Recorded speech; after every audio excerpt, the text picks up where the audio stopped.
We're back. Another great calendar year means another Mission League preseason preview show. I'm Jake Lancer, joined by my guy Bill Coleman.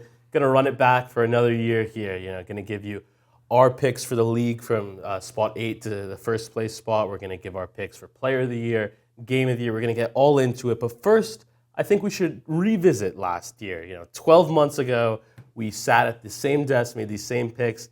Let's get into what we picked, starting with our placement for 8th to first place. I'll start with myself. I did go 8-0.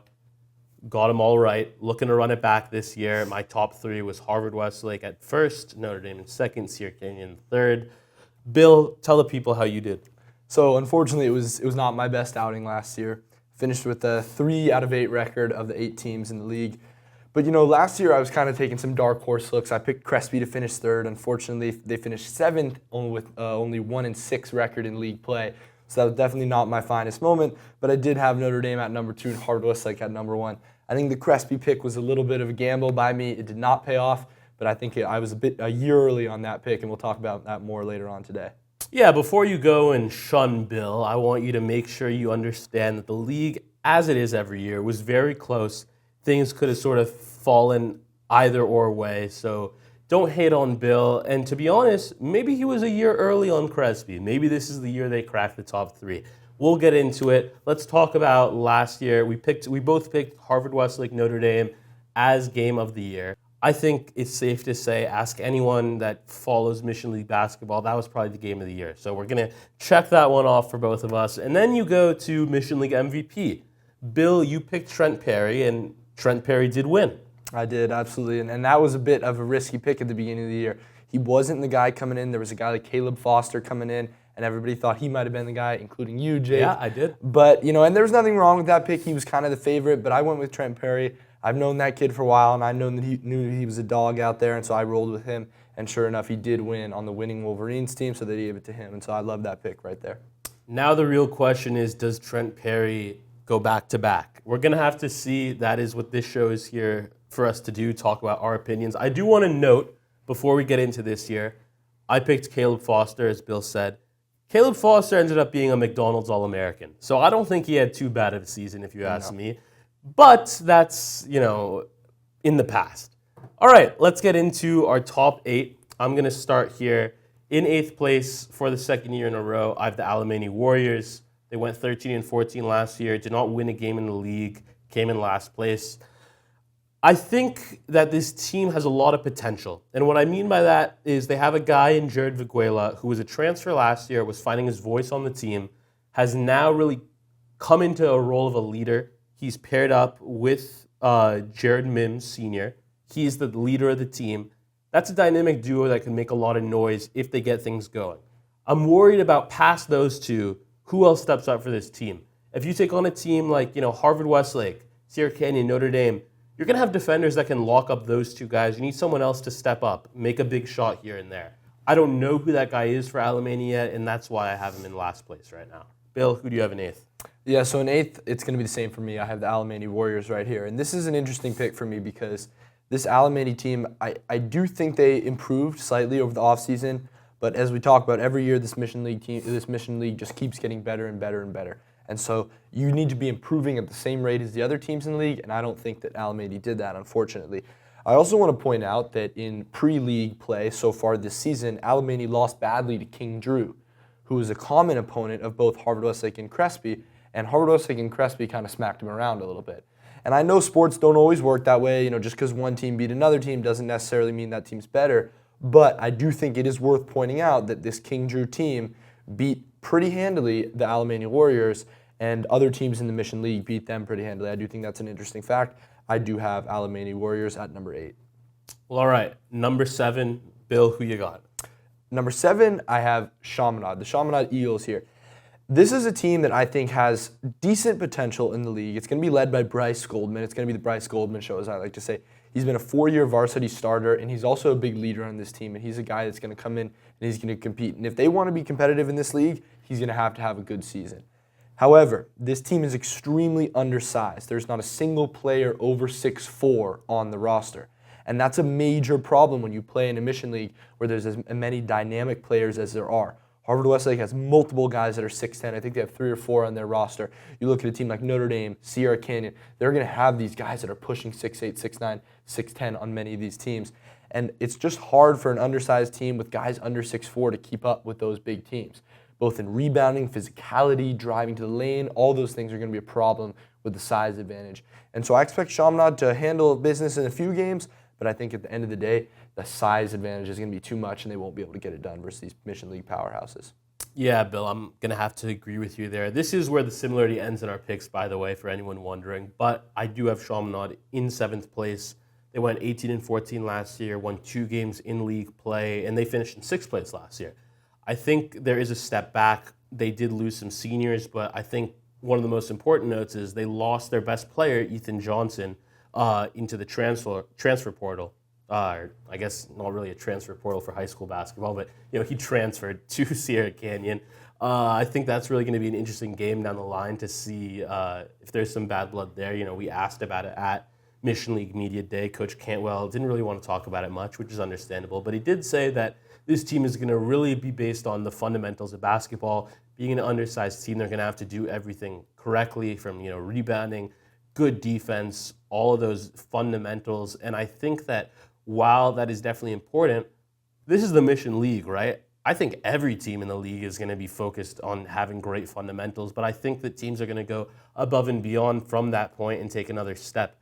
I don't know if Chaminade can take that step with who they have on their roster right now, to put it simply. Let's go to 6th place. I have Loyola. Last year, 16-14, won 3 games in the league, finished in 5th. I have them taking a step back as well. And Loyola is one of the teams I'm worried about proving my picks wrong. I almost want the Cubs to prove me wrong in some way. I know that coming from a Harvard-Westlake student, that's a little bit crazy to say, but I think that this team has a lot of potential, and I just haven't seen enough to push them any higher than this. I almost had them at 5. Instead, I have them at 6. They lost Jaden Patterson.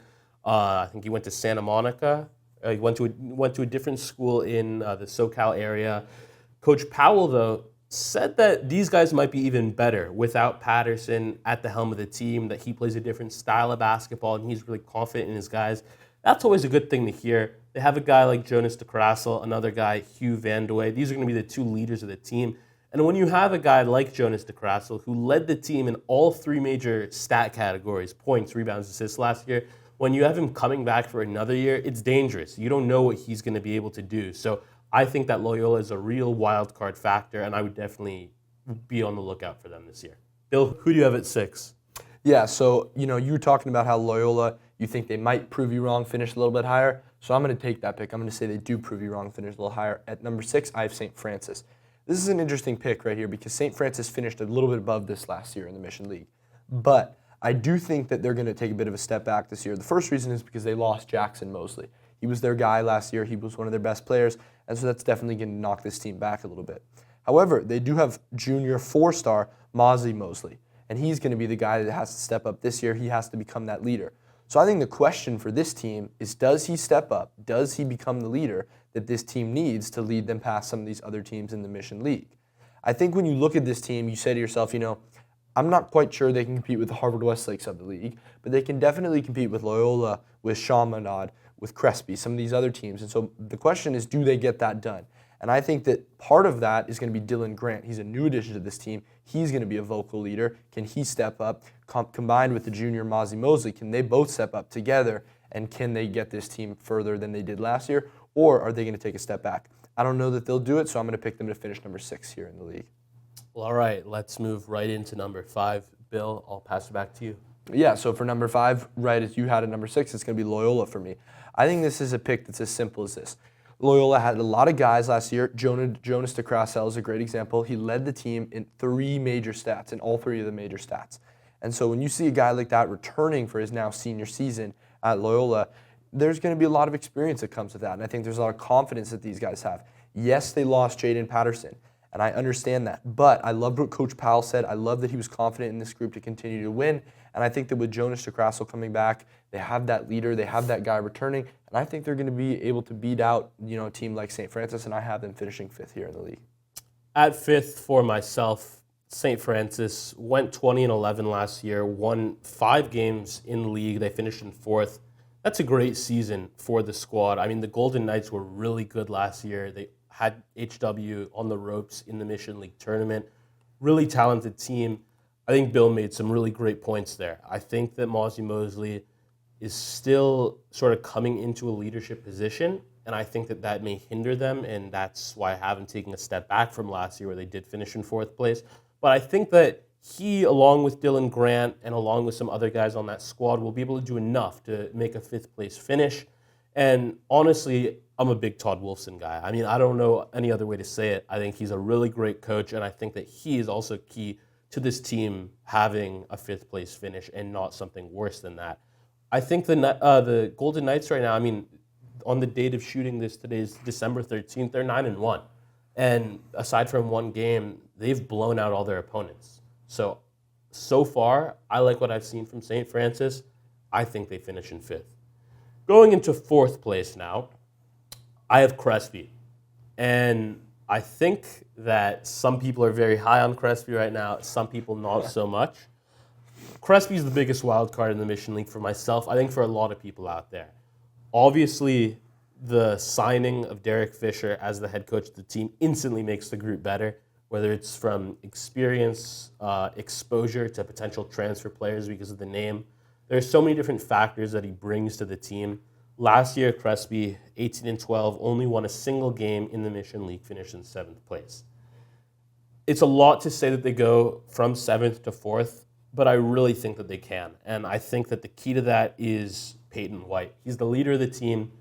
He's going into his 3rd year. He has a guy like Joe Sterling right by his side.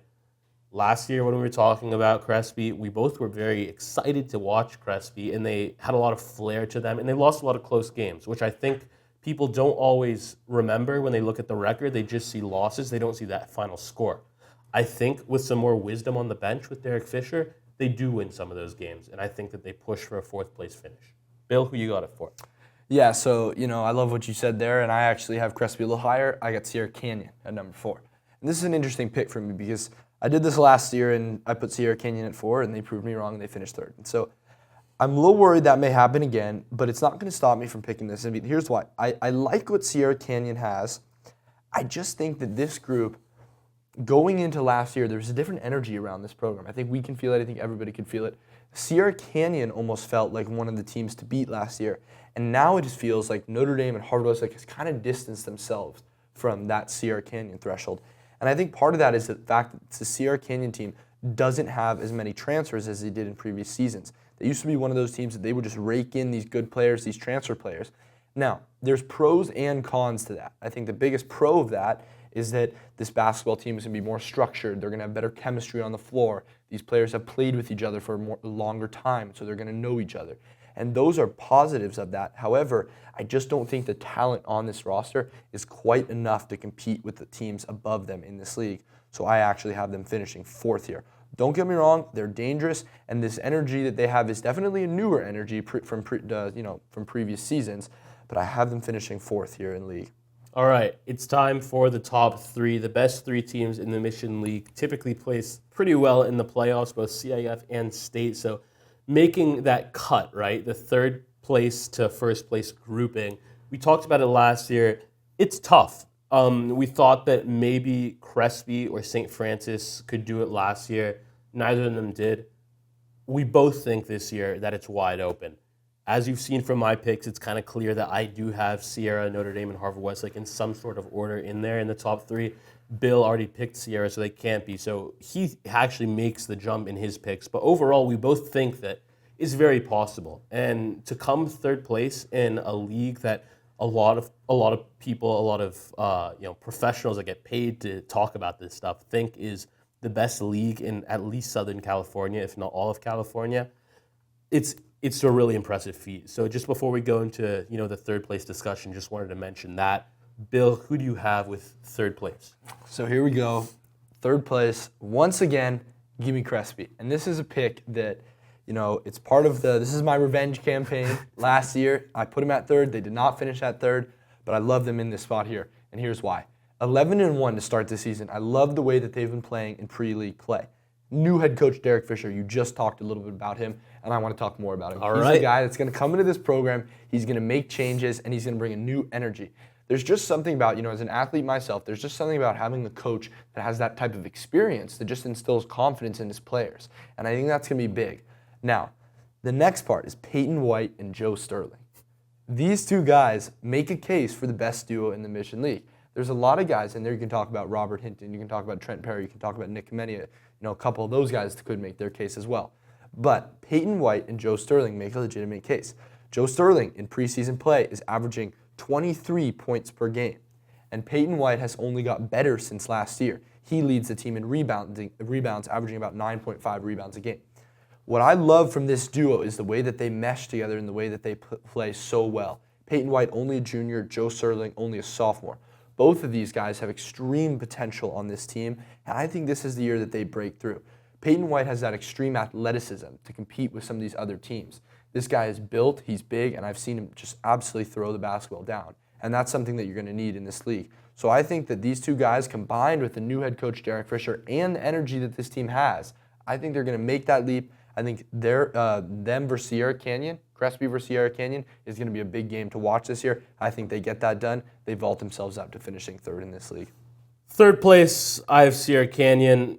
I think last year was a real interesting year for the Trailblazers. For most squads, finishing in third place is something in the Mission League is something to be pretty proud of. They were not satisfied. Obviously, they had aspirations in their first year to come in first place or at least second. They didn't make the Mission League championship game, and they lost to Notre Dame 3 times in the playoffs through pool play, state, and I think in the Mission League tournament. So 3 times in the postseason. I think what was missing last year for Sierra Canyon was a lack of structure and a lack of coaching. When you have so many personalities on a team and so many people with such talent, sometimes coaching sort of goes out the window, and I think that's sort of what happened with Coach Chevalier's staff. I think this year there's more structure. Bill talked about the change in energy and the change in less transfers. He called it a bad thing. I look at it as a good thing, and I think that we don't know until we see him play some of the best in California. But hey, they won 5 games last year in the league. They only lost 2 to Harvard-Westlake and Notre Dame. I think they can recreate that. And I think that, Isaiah Elohim is the best player on the team. He's obviously the best player on the team. He's a 4-star, and I think he's a 5-star talent. He just hasn't been able to play many games because of injury, and I think that's why he isn't at that 5-star level. But I think he's a legitimate McDonald's All-American potential player. So I think when you have someone of that caliber on the team, if he is healthy and if he actually plays this season, which is unclear, and that's why I have him only at third, not at second or maybe first, if he plays, they can make a lot of noise in the league. So I think Sierra Canyon, along with Crespi, it's going to be really interesting to see what they can do and maybe shake up the sort of every year we see this 1 and 2 in the league. Maybe it gets shaken up this year. That leads me into number 2. I have Notre Dame. Knights went 27-10, 6-1, second place in the league last year, and were the CIF State Division I champions. It's an interesting group. They obviously lose Dusty Stromer, Caleb Foster, Dante Ogbu, Sean Vinjani, a lot of guys, right? They still have Mercy Miller. Mercy Miller is arguably the best player in the Mission League. I'm not saying he is the best, but I'm also not saying he isn't. He dropped 65, maybe even 70 points just last night against Oakwood. He's a really talented player. That's all. I mean, you have him. You have a guy in Angelino Mark, who's a veteran point guard. He's going to be bringing the ball up the floor for this team. And you have the youngster, Zach White, who Coach Sargent is really big on. I think that this team loses a lot, but they still have a veteran presence and arguably the best player in the league. I think that's enough to catapult them and sort of maintain that second place spot, even with losing a player like Dusty Stromer or Caleb Foster. Bill? Yeah, I also have Notre Dame in the number 2 spot here, and I think this is an interesting pick because I definitely think that you can look at the teams in the Mission League and say that Notre Dame took the biggest step back. I think you can clearly make that argument. They lost a lot of their talent. However, they still have Mercy Miller, and you can definitely make the argument that he's the best player in this league. You just mentioned that. I think, though, that there is something that kind of comes with being as good as they were last year. You would say that they're one of the blue blood programs in this league, and I think that being that way gives them a sort of confidence as they go into some of these games. I don't see them losing to Crespi personally. I don't see them losing to St. Francis. I don't see them losing to Sierra Canyon. And I just think that's partially because of that blue blood that they have. And obviously, Coach Sargent knows what to do with his guys and how to win some basketball games. And so I think that that's really important for them. Obviously, Mercy Miller is the guy there, and I think that he's going to have a great season. And I think that he has a legitimate possibility to catapult this team even to number one. But also, if he doesn't play well, he can pull this team all the way down. I wouldn't be crazy to see this team finishing at fourth, in my opinion, if he does not have the season that he needs to. However, I do think that he will, and I do think he'll lead this team to the second place finish. Yeah, Bill, it's interesting. Before we get into our first place picks, we sort of said similar things about Notre Dame and Sierra Canyon. And I think that one of the real prominent sort of themes was that you have a guy on each of these teams that could potentially be the best player in the league. Isaiah Elohim, the question is staying healthy. Mercy Miller, I think the question is, does he have enough help around him on the team? Both of those guys, depending on how they perform, as Bill, you just said, could either catapult these teams into potentially first place, but if they don't perform, that team drops to potentially fifth place, and I don't think that's crazy to say. I think that this year that's really going to be interesting following these guys who in past years they've had some help alongside them. This year, while they do have some help, it's their team, right? They're coming into their own for their senior year. I'm curious to see how they perform. Let's go to number one. Bill, I'll let you go first here. Yeah, well, I think it's obvious, but I got Harvard-Westlake. Harvard-Westlake Wolverines, undefeated in pre-league play, and I think there's a lot of people out there saying, can this team finish undefeated this season? Can they do the undefeated season? Can they win it? And I think that this Wolverine team has a very good chance of doing that. Now, you can look at this team, and they did lose some big names. They lost Jacob Huggins, and they also lost Brady Dunlap. Now, both of those guys are absolute studs, and they're playing Division I college ball right now, so it's a big deal to lose them. However, this Wolverines team is so deep that they have guys that are riding the bench that are Division I commits. They have guys lower on in the program that can come right up and slot in easily, and I love that in Dom Bento this year.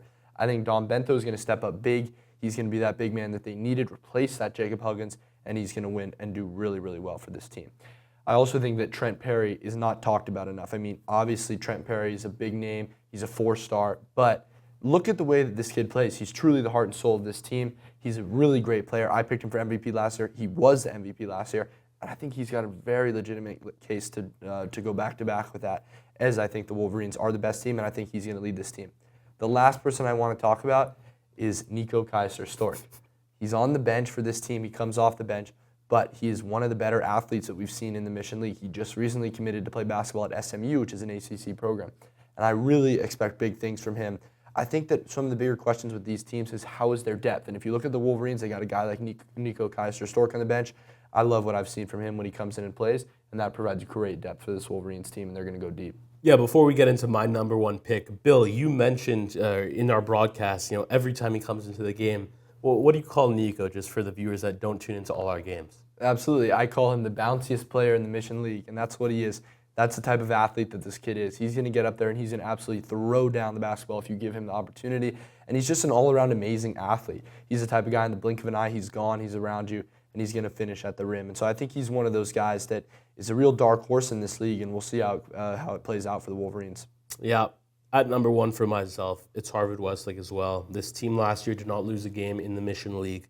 The toughest test was on the road at Notre Dame, triple overtime, thriller of a game, and they ended up winning, and then they got another chance at Notre Dame in the championship game. They won very comfortably that time at a neutral setting. This year, that game is at home in Taper Gym. Fanatics will be there. Big, raucous environment. I think they take care of that one. I personally do believe that I just believe that this team goes undefeated. I don't think it's crazy to say that they have already played their toughest game of the regular season, whether that is Perry, whether that is potentially Pius Mathias. There is a chance in the next coming weeks they travel to Portland. They may see Columbus with the Boozer Twins.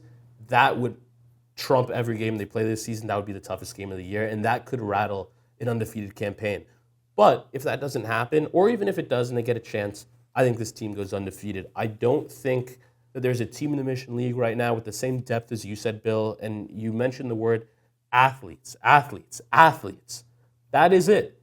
All of these guys are so talented. This team is so deep. And the one key to this team that I don't think a lot of people understand yet or haven't seen yet. They haven't seen enough of it because the lack of opponents or quality of opponents so far is this team can play with any pace that they want. They've been playing really fast so far and just sort of running teams out of the gym. Depending on the team they play, though, they can slow it down, right? They have a guy in Dom Bento, a young guy, a guy that's still learning, but has been dominating in the paint so far. On the boards and the putbacks, everything.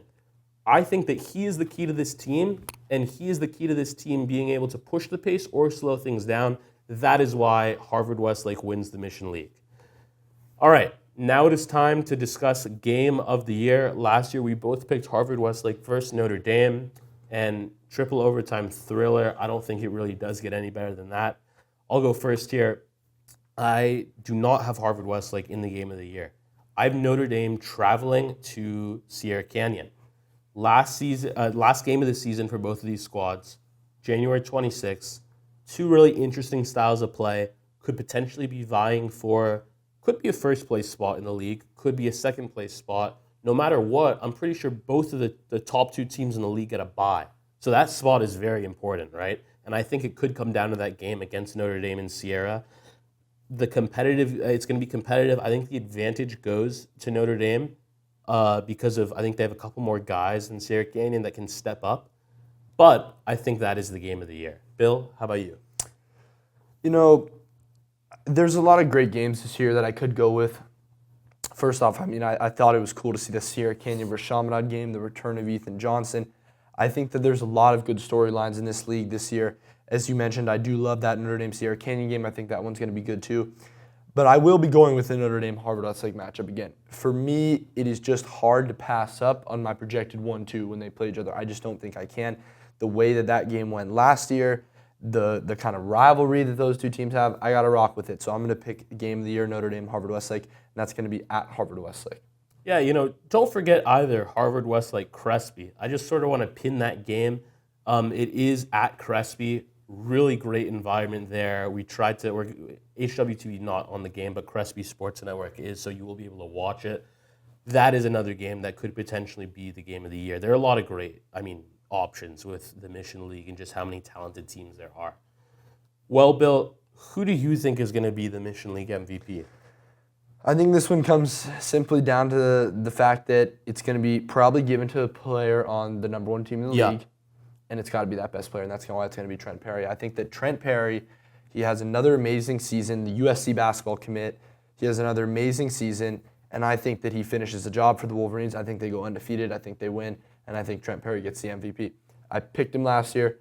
He proved me right, and so I'm picking him again this year. Give me Trent Perry. Yeah, Bill, I think last year one of the mistakes that I made was taking a player that I didn't have on my first place team in Caleb Foster. I think he certainly had the talent for the award, but his team didn't win the league, and typically you're going to see a guy win league MVP when their team comes in first place. I'm not taking Trent Perry, though. I think Trent Perry is a great possibility, too. But I think another guy that has some potential is Nick Himenia. He's a junior. Trent won it as a junior last year.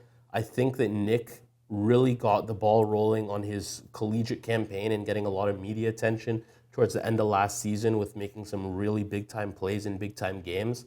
I think that if a team throws a double on Trent Perry, or even if they just have one of their best guys locking him up, you have Robert Hinton and you have Nick Himenia. And I think both of those guys are going to have some opportunities to step up, make big plays, and get some media attention. It really could be either of them. I'm going with Nick Himenia.